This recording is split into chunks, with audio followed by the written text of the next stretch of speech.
पहाड़ों के बीच अमायन नाम का एक गांव था। यहाँ के लोग शांत स्वभाव के और घुल मिलकर रहने वाले लोग थे। इसी गांव में 3 दोस्त रहा करते थे।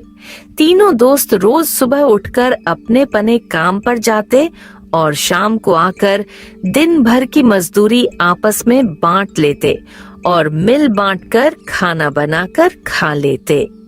उन तीनों की आपस में इतनी ज्यादा बनती थी कि लोग उन्हें दोस्त कम और एक दूसरे के भाई ज्यादा समझते थे, जैसे कि तीनों में खून का रिश्ता हो। गांव के 2 लोग आपस में बात कर रहे होते हैं। अरे भाई, इन तीनों को देखकर लगता ही नहीं कि तीनों के तीनों अनाथ हैं, और इन तीनों में इतना ज्यादा प्यार है। सब के सब कितने खुश रहते हैं। कितने दिनों से हमारे गांव में रह रहे हैं, लेकिन आज तक मजाल है किसी ने इनके बारे में कुछ गलत कहा हो। बहुत ही ईमानदार और अच्छे लड़के हैं। हमेशा सबकी मदद करते रहते हैं, कभी किसी बात को मना नहीं करते। हाँ भाई, तुम बिल्कुल ठीक कह रहे हो। मैं भी जब इन लोगों को कुछ काम कहता हूँ तो झट से हाँ कर देते हैं। इसी तरह पूरा गांव के लोग तीनों दोस्तों की ईमानदारी और मेहनत के बारे में हमेशा बात करते। इसी तरह यह बात आसपास के गांव में फैल गई। एक दिन उस गांव में एक व्यापारी आता है और बोलता है,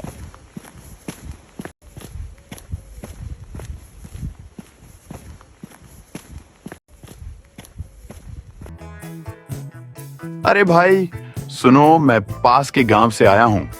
मैंने सुना है तुम्हारे गांव में 3 दोस्त रहते हैं और वह बड़े ही ईमानदार और मेहनती हैं। मैं उनके लिए कुछ काम लेकर आया हूँ।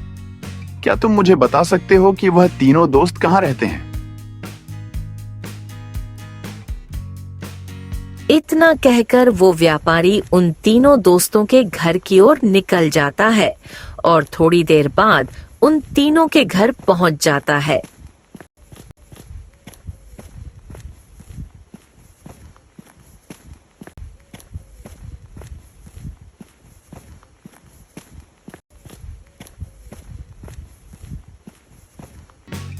और बोलता है,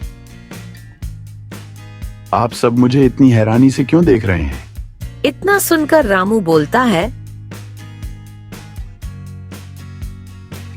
नहीं भाई, तुम्हें कभी यहाँ देखा नहीं। इस गांव के नहीं लग रहे हो और हमारे घर आकर खड़े हो तो तुम्हें देखकर थोड़ी हैरानी सी हो रही है। आप कौन हो और यहाँ क्या कर रहे हो? तुम्हारा हैरान होना स्वाभाविक है।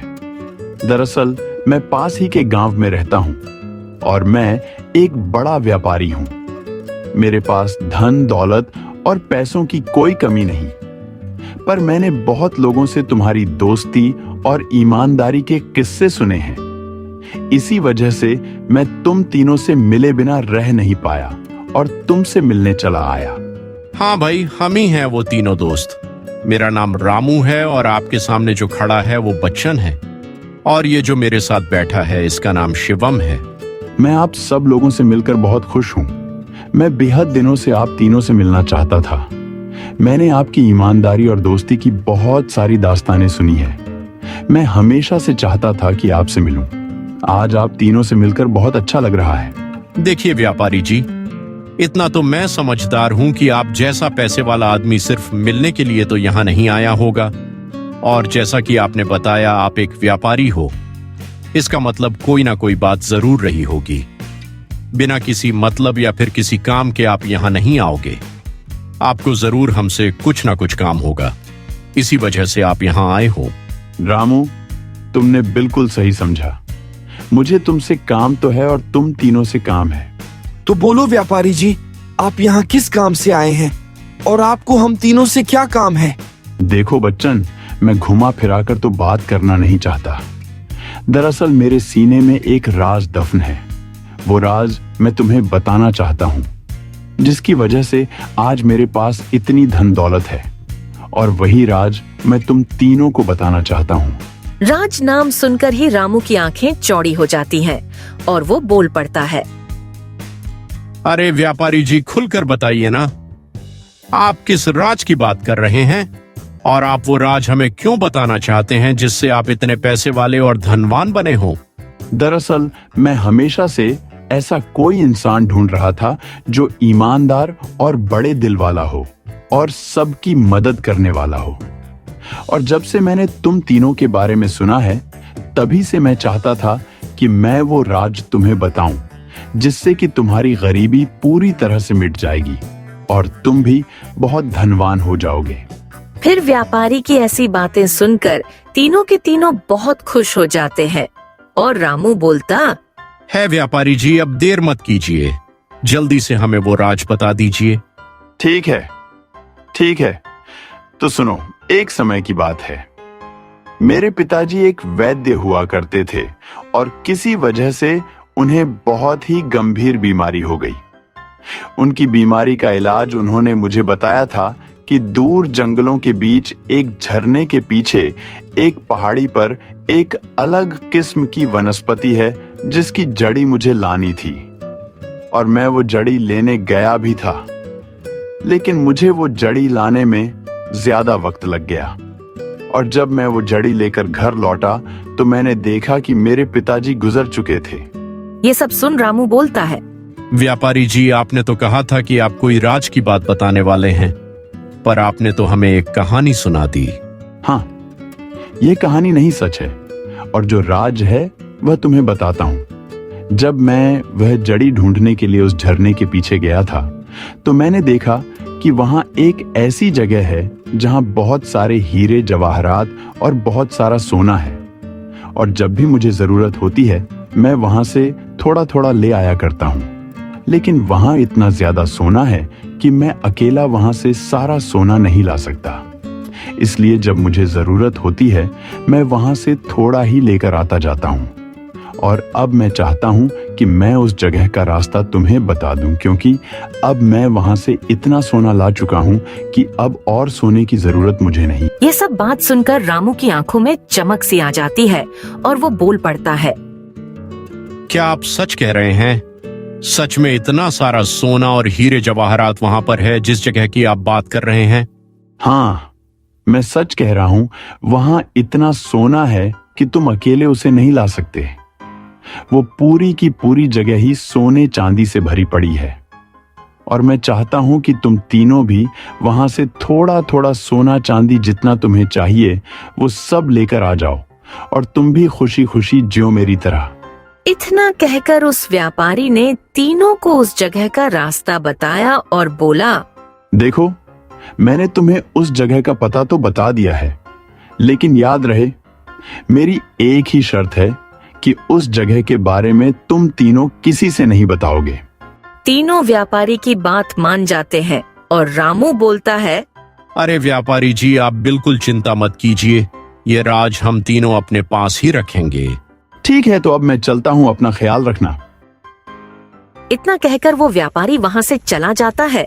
तभी शिवम रामू जगन से बोलता है, अरे रामू, क्या तुम्हें लगता है यह आदमी सच कह रहा होगा? क्या सच में ऐसी कोई जगह होगी जहां इतना सारा पैसा सोना सब कुछ होगा? मुझे लगता है यह आदमी झूठ भी बोल रहा होगा। नहीं नहीं शिवम, मुझे नहीं लगता कि वो आदमी झूठ बोल रहा है। वो सच में हमारी दोस्ती की कहानी सुनकर हमारे पास आया है। हमारी ईमानदारी का फल हमें मिलने वाला है, और तुम कैसी गलत बातें कर रहे हो। तुम बस ये सोचो कि जब वो पैसे मिल जाएंगे तो उस पैसे का हम क्या करेंगे। जरा सोच कर देखो, कितना सारा सोना, कितना सारा पैसा, हम जो चाहे वो खरीद सकते हैं, जैसा चाहे वैसा रह सकते हैं। हम बहुत ज्यादा अमीर बन जाएंगे। तुम ये सब क्यों नहीं सोच रहे हो? नहीं रामू, मेरा मतलब वो नहीं था। मैं तो सिर्फ इतना ही कह रहा था कि कोई आदमी क्यों हमें किसी ऐसी जगह का पता बताएगा, वो भी मुफ्त में, वो भी एक व्यापारी जो बिना खुद के फायदे के एक मक्खी नहीं मारता। ये सब सुनकर बच्चन भी बोलता है, मैं तुम्हारी बात से सहमत हूँ। क्या पता वो हमें किसी मुसीबत में डाल दे, और वैसे भी मुफ्त में मिली हुई चीज हमेशा अच्छी ही हो, ऐसा नहीं होता। हमें उसके बारे में नहीं सोचना चाहिए। हम मेहनती लोग हैं, मेहनत करके ही अपना गुजारा कर लेंगे। हमें नहीं चाहिए कोई हीरे जवाहरात, सोना, चांदी। यह तुम दोनों कैसी अजीब सी बातें कर रहे हो। लक्ष्मी खुद चलकर हमारे पास आना चाहती है और तुम उल्टी सीधी बातें किए जा रहे हो। मुझे उस व्यापारी पर पूरा भरोसा है। मैंने उसकी आंखों में देखा है और वो जो भी बोल रहा था सच बोल रहा था। और मैं कल सुबह ही वहां के लिए निकलने वाला हूं और तुम दोनों भी मेरे साथ आने वाले हो। मैं कुछ नहीं सुनने वाला। रामू की ऐसी बात सुनकर बच्चन और शिवम दोनों भी जगन के साथ चलने के लिए तैयार हो जाते हैं।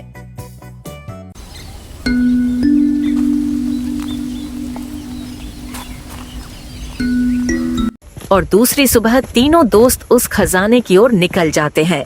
रामू आगे की ओर चल रहा होता है, उसके पीछे शिवम और सबसे पीछे बच्चन।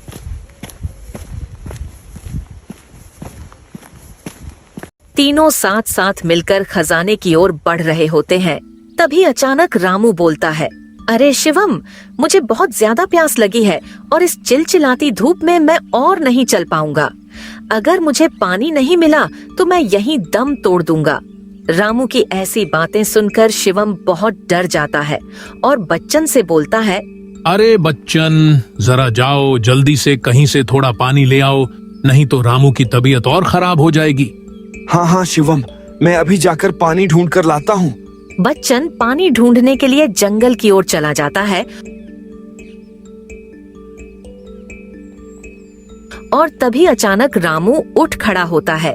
ये देख शिवम रामू से बोलता है, अरे रामू, बच्चन के जाने के पहले तो तुम पानी के लिए तड़प रहे थे, क्या अब तुम्हें प्यास नहीं लग रही? थोड़ी देर पहले तो तुम मरने ही वाले थे, अब कहाँ चली गई तुम्हारी यह प्यास? अरे शिवम, दरअसल मैं तुमसे अकेले में कुछ बात करना चाहता था, इसीलिए मैंने यह सब किया। ये नौटंकी करने की क्या जरूरत थी? सीधे सीधे बोल देते। अरे बेवकूफ आदमी, बच्चन के सामने मैं तुम्हें यह नहीं बता सकता था, इसीलिए तो मुझे नौटंकी करनी पड़ी। ऐसी कौन सी बात थी जो तुम बच्चन के सामने नहीं कर सकते थे? हाँ, ऐसी एक बात थी जो मैं तुमसे बच्चन के सामने नहीं कह सकता था। ठीक है, सुनो, अब सिर्फ मैं बोलूंगा, तुम सिर्फ सुनोगे। हाँ ठीक है, बोलो क्या बात है? देखो शिवम, खजाने में 3 हिस्से बराबर बंटने वाले हैं, तो मैं चाहता हूं कि अगर 3 हिस्से हुए तो हमारे हिस्से में कम धन आएगा, तो क्यों ना हम बच्चन को रास्ते से हटा दें। तुम कहना क्या चाहते हो? हम ऐसा कैसे कर सकते हैं? वो हमारा दोस्त है, तुम ऐसा सोच भी कैसे सकते हो? अरे शिवम, जरा सोच कर देखो, वहां इतना ज्यादा सोना चांदी है कि उससे तुम कुछ भी खरीद सकते हो। जरा सोचो, इतना पैसा तुम जो चाहे वो कर सकोगे, तुम्हारे हिस्से में भी ज्यादा आएगा। जरा सोचो।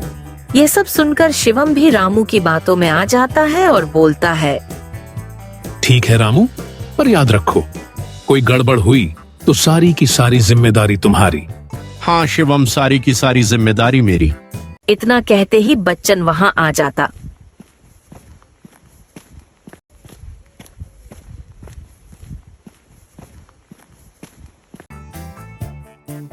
है और लाया हुआ पानी रामू को दे देता। वो पानी पीकर रामू बोलता है, धन्यवाद बच्चन, तुम्हारी वजह से जान बची है, वरना आज तो मेरी जान चली जाती। इस धूप में इतनी ज्यादा प्यास लगी थी कि मैं बयान नहीं कर सकता। ठीक है, अब मुझे अच्छा लग रहा है, हम आगे का सफर जारी रख सकते हैं। तीनों आगे की ओर निकल जाते हैं। चलते चलते रामू के दिमाग में बस यही चल रहा होता है कि कब उसे मौका मिले और वह बच्चन के रास्ते से हटा दे।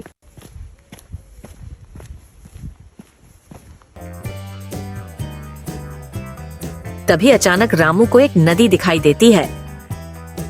भाई तुम यहीं रुको, मैं अभी जाकर देख कर आता हूँ, शायद इसी नदी के पार हमारी मंजिल हो। ठीक है रामू, हम दोनों ही इंतजार करते हैं, तुम जाकर देखो, शायद यहीं से हमारी मंजिल हमें दिख जाए। रामू जल्दी जल्दी नदी के पास पहुंच जाता है और वहां खड़े होकर बोलता है, अरे बच्चन, रामू, तुम दोनों को ऊपर जाकर देखना चाहिए, यहाँ से क्या नजारा दिख रहा है। ये नजारा स्वर्ग से कम नहीं, ऐसा दृश्य तो मैंने अपने सपने में भी नहीं देखा। तुम दोनों ऊपर आकर देखोगे तो तुम्हारी आंखें चकरा जाएंगी। क्या खूबसूरत नजारा है। रामू की यह बात सुनकर शिवम और बच्चन नदी उसके पास जाकर खड़ा हो जाता है और थोड़ी ही देर में मौका देखकर रामू बच्चन को नदी के ऊपर से पानी में धक्का दे देता है। थोड़ी ही देर में बच्चन नदी में कहीं खो जाता है। यह सब देख बच्चन थोड़ा डर जाता है। अरे शिवम, तुम्हारे होश क्यों उड़े हुए हैं? क्या तुम डर गए? अरे रामू, हम जो कर रहे हैं वो सही तो है ना? क्या हमने बच्चन को रास्ते से हटाकर ठीक तो किया है ना? शिवम, तुम फिजूल का सोचना बंद करो। तुम सिर्फ खजाने के बारे में सोचो। तुम्हें अच्छा लगेगा। और कुछ पाने के लिए ऐसी छोटी छोटी कुर्बानियां देनी पड़ती हैं। और जो हो रहा है उसके बारे में सोचने से अच्छा है कि तुम जो मिलने वाला है उसके बारे में सोचो। सोचो कि वहां कितना सारा सोना होगा जो कि हम दोनों के हिस्से में ही होगा। उसमें 3 हिस्से नहीं गिरेंगे, एक तुम्हारा और एक मेरा। ये सारी बातें सुनकर शिवम को थोड़ा अच्छा लगने लग जाता है और वो भी उसी की तरह सोचने लग जाता है और दोनों वहां से आगे की ओर निकल जाते। यहाँ बच्चन पानी में गिरने की वजह से बेहोश हो जाता है और पानी में डूब जाता है और बहते बहते एक किनारे पर पहुंच जाता है जहाँ एक मछली पकड़ने वाला मछली पकड़ रहा होता है। भगवान, सुबह से मछली पकड़ने की कोशिश कर रहा हूँ, आज एक भी मछली हाथ नहीं लगी। क्या आज भी मुझे खाली हाथ ही जाना पड़ेगा? तभी अचानक उस मछुआरे के जाल में कुछ फंसता है। वो जल्दी जल्दी जाल खींचता है और देखता है कि बच्चन बेहोशी की हालत में उसके जाल में फंसा हुआ है। हे भगवान, ये तो एक आदमी है और ये बेहोश है, शायद डूब गया होगा। मुझे इसे जल्दी बाहर निकालना होगा वरना इसकी जान चली जाएगी। वो मछुआरा बच्चन को पानी से बाहर निकालता है और उसे जल्द से जल्द वैद्य के पास ले जाता है और उसकी मरहम पट्टी करवाता है। थोड़ी देर में बच्चन को होश आ जाता है। अरे बेटा, तुम कौन हो और तुम वहां पानी में क्या कर रहे थे? तुम्हें मैंने पानी से बाहर निकाला, तुम बेहोशी की हालत में थे। क्या तुम्हें कुछ याद है कि तुम पानी में कैसे डूबे? नहीं, मुझे कुछ याद नहीं। पता नहीं मैं पानी में कैसे गिर गया। बच्चन जानबूझकर उस मछुआरे को कुछ नहीं बताता और उसे बोलता है, आपका बहुत बहुत शुक्रिया, आप ही की वजह से अभी मैं जिंदा हूँ। मुझे नहीं पता कि मैं आपका शुक्रिया अदा कैसे करूँ। बेटा, इसमें शुक्रिया की कोई बात नहीं। तुम मेरे बेटे जैसे हो और तुम्हारी मदद करना मेरे नसीब में था। ऊपर वाला चाहता था कि मैं तुम्हारी मदद करूं, इसलिए उन्होंने सही वक्त पर मुझे वहां भेजा और मैं वहां तुम्हें बचा पाया। बहुत बहुत शुक्रिया, मुझे याद आ गया। मैं अब चलता हूँ। मैं दरअसल किसी जरूरी काम से कहीं जा रहा था और जाते जाते मेरा पैर फिसल गया और मैं नदी में गिर गया। इतना सब कहकर मछुआरे का धन्यवाद करके बच्चन रामू और शिवम की तलाश में आगे की ओर बढ़ जाता है। दूसरी ओर रामू और शिवम तेजी से खजाने की ओर बढ़ रहे होते हैं। दोनों साथ मिलकर बहुत आगे निकल चुके होते हैं। तभी अचानक रामू के मन में और लालच आता है और वह मन ही मन सोचता है, क्यों ना मैं शिवम को भी रास्ते से हटा दूं। अगर मैंने ऐसा कर दिया तो पूरा का पूरा खजाना मेरा होगा और उसमें कोई हिस्सा नहीं पड़ेगा। सारी दौलत मेरी होगी। मुझे कुछ ना कुछ करके शिवम को भी रास्ते से हटाना होगा। यही सब सोचते हुए रामू आगे चल रहा होता है। तभी पीछे से शिवम की आवाज आती है, अरे रामू, हम कई घंटे से चल रहे हैं। मुझे बहुत थकान सी महसूस हो रही है। क्या हम यहाँ थोड़ा आराम कर सकते हैं?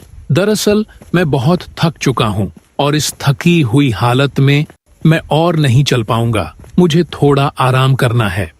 ठीक है शिवम, अगर तुम कहते हो तो हम यहाँ थोड़ी देर रुक कर आराम कर लेते हैं। रामू और शिवम दोनों भी एक पेड़ के नीचे बैठ जाते हैं और थकान की वजह से शिवम को नींद आ जाती है और वह सो जाता है।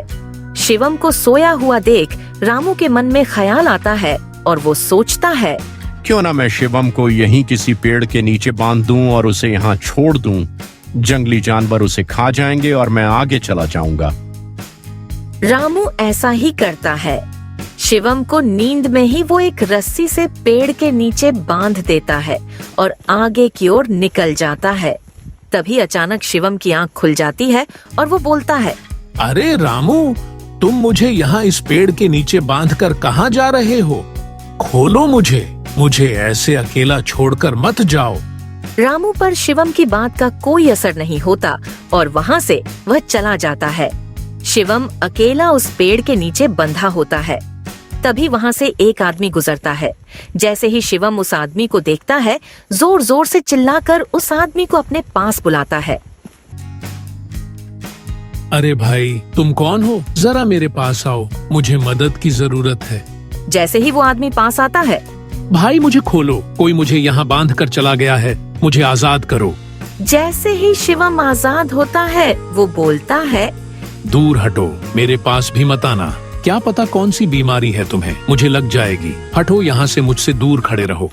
इतना कहकर शिवम जल्दी जल्दी से जगन का पीछा करने लगता है। थोड़ी दूर चलने के बाद शिवम को एक बूढ़ा दिखाई देता है। अरे भाई रुको, मेरी मदद कर दो। दरअसल मैं पास के ही गांव में रहता हूँ। एक सांड ने मुझे टक्कर मार दी, जिसकी वजह से मेरी कमर पूरी तरह से टूट चुकी है। मैं उठ भी नहीं पा रहा हूँ। कृपा करके मेरी मदद कर दो, मुझे मेरे घर तक छोड़ दो, तुम्हारी बहुत मेहरबानी होगी। चल हट बूढ़े, अभी मेरे पास बिल्कुल समय नहीं है, मुझे बहुत जरूरी काम से जाना है। इतना कहकर शिवम वहाँ से आगे निकल जाता है।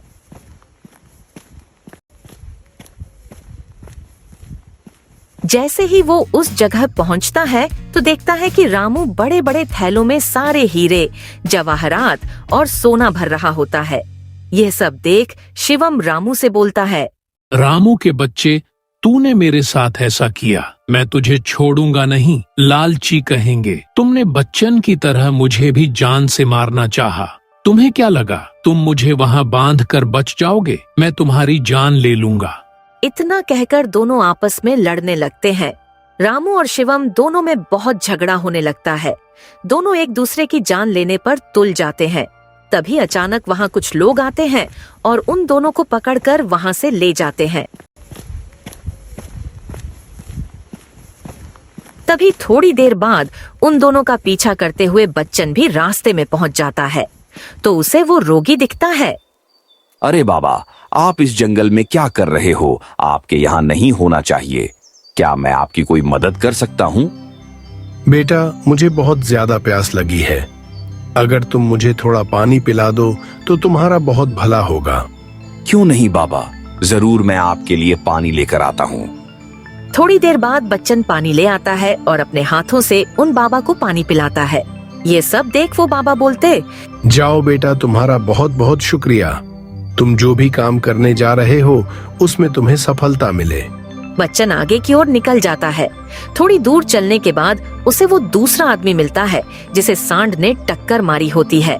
बेटा, मेरी मदद कर दो। मैं पास के एक गांव में रहता हूँ। मैं अपनी गाय को ढूंढने जंगल आया था, पर एक जंगली सांड ने मुझे टक्कर मार दी, जिसकी वजह से मेरी कमर पूरी तरह से टूट चुकी है। मैं उठ भी नहीं पा रहा हूँ। कृपा करके मेरी मदद कर दो, मुझे मेरे घर तक छोड़ दो। क्यों नहीं बाबा, चलिए मैं आपको आपके घर छोड़ देता हूँ। बच्चन उन बाबा को लेकर उनके घर छोड़ आता है। बदले में वह बाबा बच्चन का धन्यवाद करते हैं। उसके बाद बच्चन अपनी मंजिल की ओर निकल जाता है। जैसे ही बच्चन उस जगह पहुंचता है तो देखता है कि सचमुच वहां बहुत सारा सोना, हीरे, जवाहरात और बहुत सारी अशर्फियां होती हैं। ये सब देख बच्चन बहुत खुश हो जाता है, लेकिन वो वहां से कुछ उठाता नहीं और चुपचाप वहीं खड़ा रहता है।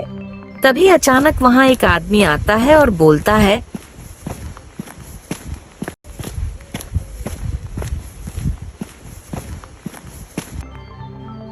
आखिरकार मुझे वो इंसान मिल गया जिसकी मुझे तलाश थी। ये सब सुन बच्चन बोलता है, भाई, मैं कुछ समझ नहीं पा रहा हूँ। तुम कहना क्या चाहते हो? तुम किस इंसान की बात कर रहे हो और तुम्हारी आवाज मुझे जानी पहचानी क्यों लग रही है? क्या मैं तुमसे पहले भी कहीं मिल चुका हूँ? हाँ, हम पहले भी मिल चुके हैं। मैं एक व्यापारी बनकर तुम्हारे घर आया था और इस जगह का पता भी मैंने ही तुम्हें बताया था।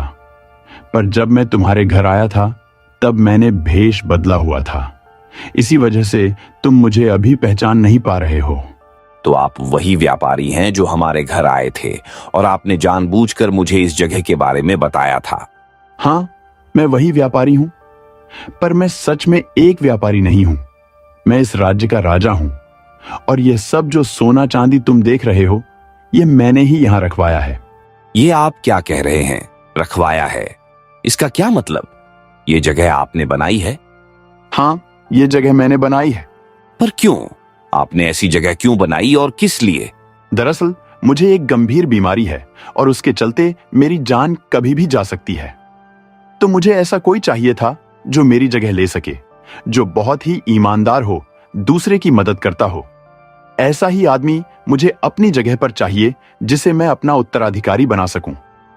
जिस तरह तुमने उस रोगी की मदद की, वह भी मेरा ही आदमी था जो एक रोगी बना हुआ था। और उसके बाद जो आदमी रास्ते में तुम्हें मिला, जिसे एक सांड ने टक्कर मारी थी, वह भी मेरा ही आदमी था। दरअसल उन दोनों को मैंने ही वहां रखा था, यह जांचने के लिए कि तुम कितने दयावान हो। तुम्हारे दोनों दोस्तों ने तो उन दोनों को डांट फटकार कर वहां से भगा दिया था। उन दोनों पर ध्यान भी नहीं दिया। मेरे दोनों दोस्त, क्या वो आपके पास है? हाँ, वो दोनों मेरे पास हैं। यहीं आकर आपस में लड़ रहे थे तो उन दोनों को मैंने बंदी बना लिया। नहीं नहीं राजा जी, आप उन्हें छोड़ दीजिए। यह सुन राजा बोलता है, मुझे पता था कि तुम यही कहोगे, पर उन्होंने तुम्हारी जान लेने की कोशिश की। उसका क्या? फिर भी राजा जी, भले ही उन्होंने मेरी जान लेने की कोशिश की हो, पर मैं उन्हें कोई सजा नहीं देना चाहता। आप उन्हें छोड़ दीजिए। मैं तुम्हारी करुणा, भाव और दया देखकर बहुत खुश हूं। आज से मैं तुम्हें अपना सारा राजपाट सौंप रहा हूं। आज से तुम मेरी जगह पर राज करोगे। इतना कहकर वो राजा एक सन्यासी के रूप में राज्य छोड़कर वहां से चला जाता है और अपना सारा राज्य बच्चन को सौंप देता है। बच्चन दोनों दोस्तों को रिहा कर देता है। रामू और शिवम दोनों बहुत पछताते हैं और बोलते हैं, बच्चन, हम लालच में अंधे हो गए थे। भाई, हमें माफ कर देना। लालच ने हमें पूरी तरह से अंधा कर दिया था। हमें समझ में ही नहीं आया कि हम क्या कर रहे थे। हाँ बच्चन, हमसे बहुत बड़ी गलती हो गई, हमें माफ कर दो। कोई बात नहीं रामू, शिवम, तुम दोनों फिक्र मत करो। मेरे दिल में तुम्हारे लिए कोई बुरा भाव नहीं है। तुमने जो किया लालच में आकर किया। मैं चाहता हूं कि तुम इस लालच को अब छोड़ दो और मेहनत से काम करो। मैं तुम दोनों को माफ करता हूं। उसके बाद दोनों वहां से चले जाते हैं और बच्चन वहां का राजा बन जाता है। लालच इंसान को अंधा बना देता है। रामू और शिवम लालच के कारण अपने दोस्त के साथ विश्वासघात करने लगे और अंत में उन्हें पछताना पड़ा। दया और मदद करने वाला व्यक्ति हमेशा सम्मान पाता है। बच्चन ने बिना किसी स्वार्थ के जरूरतमंद लोगों की मदद की, इसीलिए उसे सबसे बड़ा पुरस्कार। अगर आपको हमारी यह वीडियो अच्छी लगी हो तो वीडियो को लाइक करें और चैनल को सब्सक्राइब करना ना भूले। धन्यवाद।